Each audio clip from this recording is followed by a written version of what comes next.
विनोद जी, जैसे मैंने कहा, यहीं से शुरू करते हैं, शुरू से नहीं जाते हैं, यहीं से शुरू करते हैं कि अगर अरविंद केजरीवाल और ममता बनर्जी, मान लीजिए, चलिए मान लिया, नहीं हुए गठबंधन में शामिल, जमीन पर तो बहुत ज्यादा फर्क नहीं पड़ेगा, सिर्फ एक परसेप्शन बनेगा। भाई पहले तो मैं अपने मित्र छोटे भाई राजीव जेटली जी को बधाई दूं। आज मुझे बड़ा मजा आया उनकी बात सुन करके। उन्होंने ये भी कह दिया कि मेरी क्या जरूरत थी, आपस में विपक्ष में घमासान है। बात सही भी है, मैं भी सुन रहा था, देख रहा था जिस तरह कांग्रेस और आम आदमी पार्टी के बीच में एक दूसरे पर आरोप प्रत्यारोप चल रहे थे। तो लेकिन मैं एक चीज़ बताऊँ आपको, आपने जो सवाल पूछा है सही है, परसेप्शन का फ़र्क पड़ता है। जब एक बड़ी छतरी बन करके मैदान में उतरते हैं तो लगता है कि हाँ एक ताकत बनी है बीजेपी के खिलाफ। और बीजेपी भी अकेले नहीं है, उसके साथ भी एनडीए गठबंधन है, उसके साथ भी उसके एलाइज हैं जो, और कोशिश हो रही है कुछ नए एलाइज जोड़ने की। अकाली दल से बात हो रही है, चंद्रबाबू नायडू से बात हो रही है, अभी मांझी जी मिल करके गए हैं, अभी राजभर जी से बात होगी। इस तरह वो भी अपना एक रेनबो कोलिशन बना रही है, बावजूद इसके कि आज भी पूर्ण बहुमत के अकेले की सरकार उसकी है। दरअसल क्या है कि विपक्षी एकता इतनी आसानी से होती नहीं है। मैं आपको बताऊं, 1989 में चुनाव चल रहा था और आगरा की मीटिंग से वीपी सिंह जो है बीजेपी के झंडे देख करके मीटिंग छोड़ के चले गए। ये मतलब अभी तो तू में खाली प्रवक्ताओं में हो रही है, मैं तो वो बता रहा हूँ विपक्षी एकता का, कि आगरा में उनकी जनता दल की मीटिंग थी और सारे दल बैठे हुए तो वहाँ बीजेपी के झंडे लग गए। तो इस बात से नाराज होकर विश्वनाथ प्रताप सिंह जो है चुनाव के दौरान मीटिंग छोड़ के चले गए कि मुझे भाषण नहीं देना जहाँ बीजेपी के झंडे लगे हुए हैं। आप सोचिए, अभी तो नौबत आई नहीं। तो और इसलिए मैं कह रहा हूँ, और चुनाव के बाद 98 उसमें 89 में ही देवीलाल जी को प्रधानमंत्री चुन लिया गया, संसदीय दल का नेता चुन लिया गया, और फिर उनसे वो पगड़ी जो है बीपी सिंह के सिर पर रखवाई गई। तो ये सब राजनीतिक नाटक कहिए या दृश्य आपको हमेशा विपक्ष के दलों के बीच में देखने को मिलते रहेंगे और मिलते रहे हैं। तो इतनी आसान नहीं है विपक्षी एकता। हाँ, ये बात जरूर है कि थोड़ा सा मैं ये जरूर कहूँगा कि आम आदमी पार्टी ने थोड़ी जल्दबाजी कर दी है। ये दबाव उन्होंने, कांग्रेस दरअसल जो भी प्रियंका जी कह रही थी कि संविधान को बचाने की लड़ाई है, अब क्योंकि कांग्रेस सबसे ज़्यादा संविधान की दुहाई दे रही है, राहुल गांधी देश में विदेश में सब जगह कह रहे हैं कि संविधान खतरे में है, लोकतंत्र खतरे में है, संवैधानिक संस्थाएं खतरे में है, संघवाद खतरे में है। उसी मुद्दे को पकड़ करके अरविंद केजरीवाल ने कांग्रेस के पाले में डाल दी कि भाई संविधान खतरे में है तो हमारे साथ आओ और संविधान को बचाओ पहले। तो टेस्ट केस कर दिया। लेकिन मुझे लगता है ये काम उनको मीटिंग के अंदर करना चाहिए था। मीटिंग अगर वाकई विपक्षी एकता के प्रति वो संजीदा है तो, क्योंकि इससे ये लगता है ना कि जैसे कि जब तक हम शादी नहीं करेंगे तब तक जो है दहेज की रकम तय नहीं हो जाएगी। ये जैसे लोग अड़ जाते हैं ना शादी ब्याह में हमारे यहाँ कि जब तक तिलक में क्या दोगे ये बताओ पहले। तो अगर आपको वाकई विपक्षी एकता के प्रति संजीदा हैं तो आपने अपनी बात कह दी कि कांग्रेस स्पष्ट करे, लेकिन ये कहना कि हम नहीं जाएंगे उसमें अगर अभी कांग्रेस स्पष्ट नहीं करती है, ये एक तरह से राजनीतिक दबाव डालने की रणनीति है, जिसको मतलब मैं नहीं, जिसको राजनीतिक ब्लैकमेल भी कहा जा सकता है, जो कि भाई आप हमारी बात माने नहीं तो नहीं आएंगे। तो ऐसा मुझे लगता है। पर इसमें गलत क्या है विनोद जी? नहीं गलत मैंने देखिए, मैं आम आदमी पार्टी के एंगल से बता, नहीं, मुझे पता है प्रियंका भी बोलेंगी, लेकिन आम आदमी पार्टी के नेता ये कहते हैं कि भैया इतना इंपॉर्टेंट हमारे लिए दिल्ली में सर्विसेज का इशू है और ऑर्डिनेंस के जरिए अगर आप हमारी ताकत छीन लेते हैं, बाकी सारी पार्टियां सपोर्ट करने को तैयार हैं और कांग्रेस पार्टी अगर हमें इतने इंपॉर्टेंट इशू पर सपोर्ट नहीं करती तो हम क्यों उनके साथ अपनी सॉलिडेरिटी जताएं? नहीं, तो अभी क्या कांग्रेस पार्टी ने कह दिया कि हम सपोर्ट नहीं कर रहे हैं? अभी तो ना ये कहा कि हम सपोर्ट कर रहे हैं, ना कहा कि हम नहीं कर रहे हैं। मिलने तक का टाइम नहीं दे रहे। अभी तो अरविंद केजरीवाल को खड़गे जी और राहुल गांधी रहे हैं। बल्कि बेहतर तो ये होगा कि अरविंद केजरीवाल वहां, ये मेरा अपना है, बाकी उनको तय करना, पार्टी उनकी है। और देखिए, मैं खुद इस समर्थन में हूं कि सुप्रीम कोर्ट का फैसला अगर आया है एक राज्य के लिए तो एक फेडरल स्टेट में राज्य को अपने, चूंकि जो विभाग दिल्ली सरकार के अंतर्गत है, प्रियंका जी बोल लीजिएगा, मैं जरा मेरी बात खत्म कर दूं। तो आप बार बार अभी आप बोलेंगी मुझे मालूम है, लेकिन मुझे जो है ये कहना है कि वो सही है, ऑर्डिनेंस अपनी जगह निश्चित रूप से राज्यों के अधिकार को कटौती करने वाला है। और जैसा कि अरविंद जी ने ये आशंका व्यक्त की है कि भाई ये अन्य राज्यों में भी लागू हो सकता है। अब वो एक संवैधानिक स्थिति है कि लागू हो सकता है कि नहीं लागू हो सकता, लेकिन उनकी आशंका अपनी जगह है और संविधान की प्रति लेके भी जाएंगे वो दिखाने। मुझे लगता है कि बेहतर होता कि अगर इस पर, जब सारे दल तो ऑलरेडी इनके साथ हैं, वहीं मीटिंग में ही कांग्रेस पर दबाव बनाए कि भाई आप अभी इसको स्पष्ट करिए और कॉमन मिनिमम एजेंडे में शामिल करिए और राज्यसभा में हमारे साथ आके इसके खिलाफ वोट दीजिए। उनको ये लगता होगा ना, तो कांग्रेस पर ज्यादा दबाव बनता। अब क्या हो गया है, देखिए अब क्या हो गया, पाला खिंच गया। अब ये हो गया कि कांग्रेस अगर सोच भी रही होगी कि हाँ चलो यार सबके दबाव में या सबके साथ जाने के लिए हम इस मुद्दे पे समर्थन कर दें, तो अब आपने सीधे सीधे चुनौती दे दी। यानी कल को अगर कांग्रेस मान जाती है तो आप कहेंगे देखिए हमारी बात मान ली गई और हमने जहां दबाव दिया मान लिया, और अब नहीं मानती है तो आप कह देंगे विपक्षी एकता में नहीं जाएंगे। तो कुल मिलाकर के मुझे लगता है विपक्षी एकता के लिए ये बात इस तरह से करना मैं इसको जो है उचित नहीं मानता हूं। हाँ, अगर ये बात वहां रखते और वहां रख करके ज्यादा दबाव बनता, अब तो क्या हो गया, तनातनी हो गई दोनों के बीच में, और इस तनातनी में कौन झुकेगा। इसीलिए राजीव जेटली जो मुस्कुरा रहे हैं तो उनकी मुस्कुराहट का अर्थ यही है कि उनको मुस्कुराने का मौका आम आदमी पार्टी और कांग्रेस का तनातनी दे रही है। अगर हम इसी सिचुएशन को लेके 24 की तरफ चलते हैं, मुझे पता है कोई भी पार्टी जवाब नहीं देगी, वो कह रही है अभी देखते हैं बहुत दूर की कौड़ी है। अगर मान लीजिए ये तीनों पार्टियां अलग अलग लड़ती हैं, मान लीजिए दिल्ली में आम आदमी पार्टी, बीजेपी, कांग्रेस अलग लड़ते हैं, पश्चिम बंगाल में तृणमूल कांग्रेस लेफ्ट और बीजेपी अलग लड़ते हैं, और कांग्रेस और लेफ्ट पहले की तरह मान लीजिए गठबंधन भी कर लेते हैं, सिचुएशन क्या रहेगी आपके हिसाब से? बहुत ज्यादा फर्क पड़ेगा? देखिए बंगाल में तो कोई फर्क नहीं पड़ेगा। बंगाल में लड़ाई तृणमूल कांग्रेस और बीजेपी के बीच में होगी, चाहे कांग्रेस लेफ्ट मिले चाहे ना मिले। और कांग्रेस अगर ममता जी के साथ समझौता करती भी है तो बहुत कम सीटें ही उनके हिस्से में आएंगी अगर कोई समझौता बनता है। बात दिल्ली और पंजाब की है। देखिए दिल्ली पंजाब की जमीनी स्थिति ये है कि अगर आम आदमी पार्टी अलग हो जाती है, मान लीजिए गठबंधन बन जाता है और उसमें ममता जी, और वैसे ममता जी का तो मुझे लगता है रहेगी गठबंधन में, मेरी जहाँ तक समझ है। आम आदमी पार्टी के बारे में नहीं कह सकता क्योंकि भाई वो जिस तरह से उन्होंने स्टैंड ले लिया है कि हम बाइकआउट करेंगे और अगर इस पर नहीं हुआ तो पता नहीं उससे कल क्या करेंगे। लेकिन अगर आम आदमी पार्टी नहीं रहती, आम आदमी पार्टी अलग लड़ती है, कांग्रेस अलग लड़ती है, बीजेपी अलग लड़ती है, तो फायदा बीजेपी को होगा निश्चित रूप से, उसका फायदा बीजेपी को मिलेगा वोटों के बंटवारे का। लेकिन फिर भी एक बात देखिए, जो बीजेपी को वोट नहीं देना चाहता है, जो बीजेपी के खिलाफ वोटर है, चाहे किसी जाति धर्म वर्ग का हो, वो फिर ये देखेगा कि कौन केंद्र में सरकार बनाने की स्थिति में है बीजेपी के खिलाफ। वो फिर अब 2019 का उदाहरण देख लीजिए ना। 2019 में दिल्ली में आम आदमी पार्टी हर सीट में बीजेपी से पीछे थी, कांग्रेस से पीछे थी, था कि नहीं? जबकि 2020 में वो एकदम 2015 में थंपिंग मेजॉरिटी जीत के आई थी। तो ये फर्क पड़ता है। पंजाब में भी आप देख लीजिए, एक उनका जलंधर में उपचुनाव जीते हैं वो, जबकि 91 सीटें हैं वहां पर।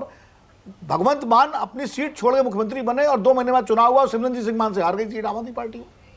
हार गई नहीं हार गई, तो ये तथ्य है। तो इसलिए मुझे लगता है कि थोड़ा सा आम आदमी पार्टी को गंभीरता से सोचना चाहिए कि उसके ऊपर विपक्षी एकता तोड़ने का ब्लेम न लगे। अपना उसका मुद्दा ठीक है, अपना स्टैंड ठीक है, वो अपने स्टैंड को वहां रखे और कोशिश करे कि कॉमन मिनिमम प्रोग्राम में इसको शामिल कराए और कांग्रेस पे दबाव बनाए अंदर बैठक में कि कांग्रेस इसके लिए तैयार हो। ये बेहतर रणनीति होगी बजाय बायकॉट करने की। प्रियंका कक्कड़, अगर आप गठबंधन में शामिल नहीं हुए प्रियंका, नुकसान आप ही का होगा दिल्ली और पंजाब के लोकसभा चुनाव में, क्योंकि जनता ये देखेगी केंद्र में बीजेपी को चुनौती कौन दे रहा है, हरा कौन रहा है। इसीलिए ऐसा ना हो कि आप अपने ही पैर पर कुल्हाड़ी मार लें गठबंधन से बाहर होकर। विनोद सर की 2 बातें गलत है। पहला, हमने बॉयकॉट करने को नहीं कहा, मैंने आपको ये बताया हम अटेंड करेंगे, वॉकआउट करेंगे या नहीं वो हमारे शीर्ष नेतृत्व पे डिपेंड करता है, पहली चीज। दूसरा, विनोद सर ने आपको बायपोल तो याद दिला दिया पंजाब का, पर जलंधर का नहीं याद दिलाया जहाँ पे 60 साल पुरानी कांग्रेस। मैंने बोला जलंधर आप जीते हैं, मैंने बोला आपको, प्रियंका जी आपने सुना नहीं? अच्छा सॉरी, मैंने सुना। अच्छा ठीक है, हाँ थोड़ा मैं ऑडियो में प्रॉब्लम हो सकती है। दूसरा, मैं बहुत घोर आपत्ति यहाँ पर व्यक्त करती हूँ, जो बीजेपी के जेटली साहब हैं, उन्होंने इतने मजाक में, इतनी इनसेंसिटिवली डाउरी का मुद्दा उठाया। उनको मैं आंकड़ा दे दूं कि रोज 20 हिंदू महिलाओं की डाउरी डेथ होती है हर रोज। आप प्लीज इस विषय पे अगर आप नहीं, आप अगर इस विषय पर आप कुछ कर नहीं सकते। आपने मणिपुर जला रखा है, आपने मणिपुर जला रखा है, आप लड़िए ना भी यहाँ पर बैठ के। आपको प्लीज सेंसिटाइज, सॉरी बोलिए, आप सॉरी बोलिए सर इस बात के लिए। रोज 20 महिलाएं डाउरी डेथ होती है इंडिया में और आप मजाक में इस विषय को ले रहे हैं। यही प्रॉब्लम है, आपके लिए प्रॉब्लम है ही नहीं, आप प्रॉब्लम को मजाक में तो बात समझ नहीं आ रही प्रियंका जी। और मेरे को क्यों डाल दिया मनक भाई वर्सेस में, कांग्रेस को रखी यहाँ पे, आप मुझे क्यों घुसा रहे हैं? मेरा क्या मतलब है आप पर हमला कर रही है? मेरा क्या मतलब है आप पर हमला? कांग्रेस को लाइए यहाँ पे, मजाक का विषय है ही नहीं, उनकी लड़ाई है, मुझे क्यों घुसा रहे हैं? हमारा तो समाज जनता के साथ है, हमें क्यों झगड़ना किसी के साथ? अरे इनको झगड़ना किसी आपस में। और मैंने डोगरी की जो बात करी, मैंने बोला था कि लड़का और लड़की वाले समझ नहीं आ रहे कौन है। आप लड़की वालों में से है कि लड़के वालों में से? मतलब आपने डोरी देनी है या डोरी लेनी है, ये आपको निर्धारित कर रहे हैं। तो मैं तो फिर आग्रह करूंगा मानिक भाई प्लीज ये मत करिए, ये इनजस्टिस मत करिए मेरे साथ। अच्छी खासी लड़ाई चल रही थी, आपने मुझे बुला दिया। मैं इनसे नहीं झगड़ना चाहता, मैं इनसे नहीं झगड़ना चाहता, जितने प्यार से मुझसे बात कर रहे हैं ये। अगर आप कांग्रेस जा रहे हैं, देखिए कैसी इनकी फ्रस्ट्रेशन बाहर निकलेगी इस वक्त। तो आप लोगों को बहुत बहुत शुभकामनाएं कल के लिए। कल आपकी मीटिंग है, आपको प्रॉब्लम क्या है? मीटिंग में किस तरीके के झगड़े होने वाले हैं, किस तरीके की लड़ाइयां होने वाली है, किस तरीके की महत्वाकांक्षाएं हावी होने वाली है, उसका नमूना आज न्यूज 24 के माध्यम से, मानक भाई के चैनल के माध्यम से देश की जनता ने देख लिया। कितनी ईमानदारी आप लोगों के गठबंधन की है, कितना आप देश और प्रदेश के बारे में सोचते हैं, ये भी एक बहुत स्पष्ट रूप से दिखा दिया गया है। तो मैं आपको शुभकामनाएं देता हूँ। कल आप अपनी लड़ाई को लड़िए, संघर्ष करिए। क्षमता क्यों नहीं बढ़ाते? मन की बात चलती रहेगी। अरे भाई आज आपके मन की बात चल रही है, हम तो सुन रहे थे आपको। मैं पहला व्यक्ति होऊंगा, आप उठा के देखिए किसी डिबेट के इतिहास में जिसने कहा हो मानक भाई मुझे स्क्रीन में से हटा दीजिए, मैं पहला व्यक्ति होऊंगा ऐसा जिसने पहली बार बोला, क्योंकि मैं एंटरटेन कर रहा था, मैं एंजॉय कर रहा हूँ आपकी डिबेट को। मैं बोलना ही नहीं चाहता, अरे मैं बोलना ही नहीं चाहता। ये मौका आपको दिया मैंने, ये तो मेरे साथ अन्याय करा न्यूज 24 जिसने मुझे स्क्रीन पर डाल दिया। यहाँ कांग्रेस होनी चाहिए थी, ऐसा कांग्रेस होनी चाहिए थी। अभी भी देखिए हटा नहीं रहे मुझे। आपकी महिला विरोधी मैं कह रहा हूँ सत्ता साहब को लेके आइए, इनको गुस्सा आ रहा है, गुस्सा इनका कांग्रेस के ऊपर और बेकार में मुझ पर निकाल रहे हैं। आपके लिए डाउरी मजाक का विषय है। नहीं बिल्कुल मजाक का विषय नहीं है। आप लीजिए, कांग्रेस से जो मांग रखना चाहते हैं वो लीजिए। देखिए एक बात सबसे बड़ी, आप गंभीर विषय। ओके ऑल राइट, एक second okay one second Priyanka, अब मैं चाह रहा हूं जरा मुद्दे पर आइए वापस घूमकर। राजीव जेटली को आपने घेर लिया जितना घेरना था, उन्होंने जवाब भी दे दिया। अब प्रियंका घूमकर आइए और यह बताइए, क्या अरविंद केजरीवाल अभी भी 2024 में प्रधानमंत्री पद के उम्मीदवार हैं क्या? और जो पहले आपने दावा ठोका था कि हम ही हरा सकते हैं बीजेपी को, क्या आज भी आप उस स्टैंड पर कायम है क्या? देखिए, ये लड़ाई चेहरे की लड़ाई नहीं है, सीट शेयरिंग की लड़ाई नहीं है। जो मानसिकता अभी आपने भाजपा की देखी, ये उसकी लड़ाई है। ये लड़ाई है संविधान बचाने की। ये लड़ाई है बार बार जो करप्शन, जिस पे इन्वेस्टिगेशन नहीं हो रहा। अरे करप्शन के इल्जाम तो आपने कांग्रेस पे लगाए थे, तब आपकी सरकार बनी थी। वो आपके साथ बैठे हैं, जैसे आगरे दोनों बनाइए स्क्रीन पे, वर्सेस करके लाइए। कांग्रेस पर इल्जाम लगाए थे, एक एक मंत्री को उठा के जेल की सलाखों के पीछे डालेंगे, और बाद में पता चला आपके खुद के मंत्री जेल के पीछे सलाखों के पीछे चले गए। 1 रुपया भी मिला आपको? भ्रष्टाचार की लड़ाई को लड़कर के आपने सरकार बनाई थी, उन्हीं मंत्रियों ने भ्रष्टाचार करके अपनी जगह निर्धारित कर ली। मुझे कहां जाना है? आपने भगा दिया, ललित मोदी को भगा दिया, मेहुल चोकसी को भगा दिया। आप बार बार भ्रष्टाचारियों को भगा देते हैं, पूंजीपतियों को आप लोन माफ कर देते हैं, उनका आप टैक्स माफ कर देते हैं। लड़ाई इस बात की है, वॉशिंग मशीन भाजपा से लड़ाई है। तो इसलिए सुनने की क्षमता बढ़ाइए। आपके ऊपर इन्वेस्टिगेशन कौन करेगा सर? देखिए मुझे फिर ये गलत बात है, वो आप पर हमला कर रही है, बात है, वो आपको अटैक कर रही है भाई। अच्छा एक सेकंड ऐसे ही रखिएगा, ऐसे रखिएगा जरा, स्क्रीन ऐसे ही रखिएगा। एक सेकंड प्रियंका, 1 सेकंड। नहीं मैं बताता हूँ आपको, मैं बताता हूँ। देखिए, और मैं इसमें मेरा सवाल भी छुपा है। प्रियंका एक सेकंड, प्रियंका 1 सेकंड, मेरा सवाल भी इसी में है। आपने देखा प्रियंका कक्कड़ को नाराजगी चरणजीत सिंह सापरा की पार्टी से हो सकती है, मानव जायसवाल टीएमसी को कांग्रेस से आपत्ति हो सकती है, लेकिन टारगेट पर आप ही हैं। मैं बार बार वही कह रहा हूं, ये मत समझिए कि वो अगर आपस में लड़ रहे हैं तो वो आपको छोड़ देंगे। जिस अग्रेशन के साथ, आक्रामकता के साथ प्रियंका आपसे लड़ रही है, इसीलिए वर्सेस लगा रहे हैं हम बार बार। नहीं आप हमला आप ही पर होगा। मुझसे कहां लड़ रही है यार? आपने बताइए कहां मेरे साथ लड़ाई है? हमारी हमने क्या बिगाड़ा है इनका? भ्रष्टाचार इन्होंने आपको हटाना है ना, बिगाड़ा क्या है? क्या बिगाड़ा? आप ऑर्डिनेंस ले आए। सुनिए बता रहा हूँ, भ्रष्टाचार जेल में, मंत्रियों को जेल में डाल दिया। मैं बता रहा हूँ भ्रष्टाचार इन्होंने किया, उस वजह से जेल की सलाखों पर है के पीछे हैं। भ्रष्टाचार की वजह से इन्होंने सरकार बनाई, वो स्क्रीन पर नजर नहीं आ रहे हैं, जिनके भ्रष्टाचार के इल्जाम लगा के इन्होंने सरकार बनाई। इसलिए मैंने आपसे कहा कि हमारा कोई मतलब नहीं है। आपको सूट करेगा क्या अगर दिल्ली में त्रिकोणीय मुकाबला हुआ कि बीजेपी कांग्रेस आम आदमी पार्टी के प्रधानमंत्री चट्टान की तरह खड़े हैं, ये बेचारे आपस में। अब आप देखिए, बरसात आई है, बरसाती मौसम है, थोड़ा थोड़ा से बुलबुले बाहर निकल रहे हैं और उसके बाद ये फुस हो जाएंगे। और आज वो फुस होने से पहले ही उन्होंने ये दिखा भी दिया। अरे थोड़ी गरिमा बना के रखते, कल आपकी मीटिंग थी, पता चल जाता। आज तो आपने पहले ही जो आपकी मीटिंग के अंदर होना है वो तो शायद मीडिया वालों को पता भी नहीं चलेगा अंदर किस तरीके के झगड़े चल रहे हैं। आपने पहले ही उसको एक्सपोज कर दिया, कल किस तरीके के हालात पैदा होने वाले वहां पर। तो मैं केवल एक ही बात कह रहा हूं कि एक बात बताइए, किसी ने भी अपने कार्यकर्ता का ख्याल रखा? कांग्रेस पार्टी के नेता ये बोलते हुए नजर आ रहे हैं कि अरविंद केजरीवाल के साथ नहीं जाना है, उधर अधीर रंजन चौधरी बोलते हुए नजर आ रहे हैं कि ममता दीदी ने पूरा का पूरा जो है बंगाल बर्बाद कर दिया है। अगर एक भी नेता बताइए दूसरे नेता की तारीफ कर रहे हो। अब इन्होंने दूसरा एक नया एक तरीका गिलास टूटता है तो गिलास शुभ भी टूट माना जाता गया। ये दूसरी बार टूटा है। ये गिलास दूसरी बार शाम सूर्यास्त के बाद टूटता है। विनोद जी आपको पता नहीं है, मालूम है या नहीं, यहाँ पर ग्लास दूसरी बार टूटा है। ये मेरे तो हाथ से आज राजीव जेटली हाथ से ने तोड़ा है। गिलास हाथ से सूर्यास्त गिर के के बाद टूटा। टूटते हैं। अच्छा, मैं अब ये कह रहा हूं कि एक भी राजनीतिक पार्टी ने अपने कार्यकर्ताओं का सम्मान किया, बताइए। अगर हम स्टेट की बात करते हैं, क्या दिल्ली का सम्मान राहुल गांधी कर रहे हैं?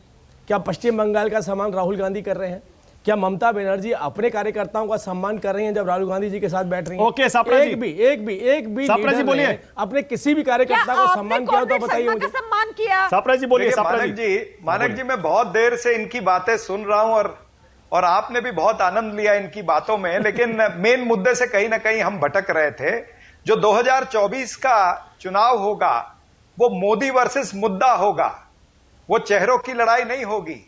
उसमें मुद्दों को प्राथमिकता दी जाएगी। महंगाई, बेरोजगारी, किसानों की समस्या, किसानों की जो एमएसपी इन्होंने कहा था C2 प्लस 50% देंगे, किसानों की आय दुगनी करेंगे, ये तमाम सारे मुद्दे होंगे। चीनी घुसपैठ मुद्दा होगा, रुपए की गिरावट, अर्थव्यवस्था जिस तरह से चरमराई है, या फिर जो बेटियां हमारी दिल्ली में बैठी हैं, महिला उत्पीड़न मुद्दा होगा। मणिपुर के अंदर जो 100 से ज्यादा लोगों की मृत्यु हो गई और कम से कम 5000 से ज्यादा लोग जो बेघर हुए, ये तमाम सारे मुद्दे होंगे।